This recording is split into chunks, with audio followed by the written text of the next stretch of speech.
లాగానే ఉంది. వీటన్నిటికి మనం భయపడాల్సిన అవసరం లేదు. దీనివల్ల పెద్ద నష్టం కూడా మనకు జరగదు. అందరినీ కూడా సురక్షిత మెయిన్ వార్క్ రిహార్సల్ లాంటివనే భావిస్తున్నారు వాళ్ళు. అంటే వీటిని పెద్ద ఎదుర్కోపోవడానికి మన సైన్యం యొక్క ఇది చాలా ఎక్కువగా ఉంది. మన సైన్యం యొక్క దమ్ము ధైర్యం ఇది చాలా, వాటి ముందు ఇది చాలా చిన్నవి. ఈ డ్రోన్స్ లో దాడులు అనేది చిన్నవి. ఇదంతా కూడా చిన్న, అంటే పంజాబ్ లో ఈ యొక్క మాదక ద్రవ్యాలు తీసుకురావడానికి ఉపయోగించే డ్రోన్లు ఇవి. ఆ పంజాబ్ లో మాదక ద్రవ్యాలు ఆ బోర్డర్ నుంచి, పాకిస్తాన్ బోర్డర్ నుంచి ఇటువైపు ఈ యొక్క డ్రగ్స్ కానీ లేకపోతే హెరాయిన్ కానీ ఇవన్నిటిని కూడా ఇటువంటి వాటి ద్వారానే టర్కీ డ్రోన్స్ ద్వారా తీసుకొస్తారు. వాటిని ఇంటర్సెప్ట్ చేయడం, అప్పటికప్పుడు పట్టుకోవటం, ఈ ప్రాక్టీస్ అంతా ఎప్పుడో ముగిసిపోయింది మనకి. సో ఇవి కూడా ఈ రోజు కూడా ఇది కేవలం ప్రాక్టీస్ మ్యాచ్ వరకు ఒక వాళ్ళు ఏదో మనని భయపెట్టాలనే ప్రయత్నం చేస్తున్నారు తప్పితే దానివల్ల పెద్ద ప్రయోజనం లేదు. దానివల్ల మనం ఆందోళన చెందాల్సిన అవసరం లేదు. ఇంకా అవి పిక్చర్ బాకీ హై అన్నట్లుగానే మన వాళ్ళు చూస్తున్నారు. ఇంకా పెద్ద అటాక్స్ వచ్చినా కూడా మనం ధైర్యంగా నిలబడగలం, మనం తిరిగి అటాక్ చేయగలం.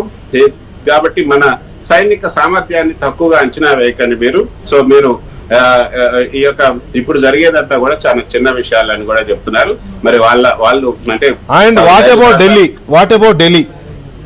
ఢిల్లీ కూడా Delhi is under, suddenly it is under attack. నాకు ఖచ్చితంగా వాళ్ళు కనుక ఏదైనా అంటే లాంగ్ రేంజ్ మిసైల్స్ కనుక వాడినప్పుడు ఢిల్లీ మీద వచ్చి పడే అవకాశం ఉంది. మనం కూడా ఇస్లామాబాద్ కి సంబంధించినటువంటి పిఎం నివాసం ముందే మనం మిసైల్ పడిపోయాయి, తర్వాత 10 కిలోమీటర్ల దూరంలోనే పడ్డాయి. సో అందుకే ఇప్పుడు ఇది Zone 1 లో పెట్టారు. ఈ Zone 1 లో ఢిల్లీని పెట్టడానికి ప్రధాన కారణం ఇక్కడ ప్రైమ్ మినిస్టర్ ఇల్లు, అదేవిధంగా రాష్ట్రపతి భవన్, పార్లమెంటు, ఇవన్నీ కీలకమైనటువంటి డిఫెన్స్ కు సంబంధించిన కీలకమైన ఎస్టాబ్లిష్మెంట్స్ ఉన్నాయి. ఢిల్లీ మాత్రం ఇప్పుడు పూర్తి స్థాయిలో ఈ యొక్క భద్రతా బలగాలు ఉన్నాయి. ఎప్పటికప్పుడు ఇవాళ అలారం కూడా సెట్ చేశారు, సైరన్ కూడా సెట్ చేశారు. ఒక 13 కిలోమీటర్ల రేడియస్ లో అలారం వినిపించే అవకాశం ఉంటుంది.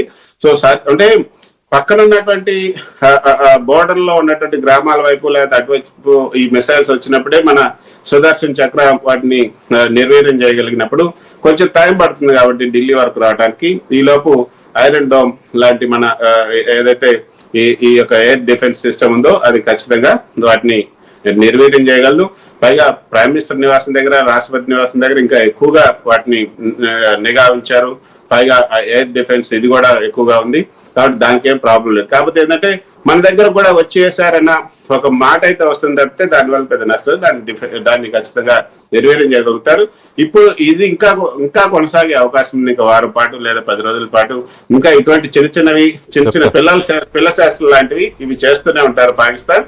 ఇక కొడితే దిమ్మ తిరిగేలాగా ఇక కోలుకోలేని దెబ్బ కొట్టాలనే ఉద్దేశంతోనే దానికి ప్రిపేర్ అవుతున్నారు. పాకిస్తాన్ కి కొట్టే దెబ్బకి మన భారత సైన్యం పాకిస్తాన్ ఈసారి కొట్టే దెబ్బకి మాత్రం ఇక తిరిగి లేకుండా కొట్టేలాగా చూస్తున్నారు. దానికే ప్లాన్ చేస్తున్నారు. ప్రధాని మోదీ మాత్రం అదే దృఢ నిశ్చయంతో ఉన్నారు, అంతే ఇదిగా ఉన్నారు. ఆయన కసి మనం చూస్తుంటే ఆ సమావేశాలు కానీ లేకపోతే బీహార్ లో జరిగినప్పుడు మిమ్మల్ని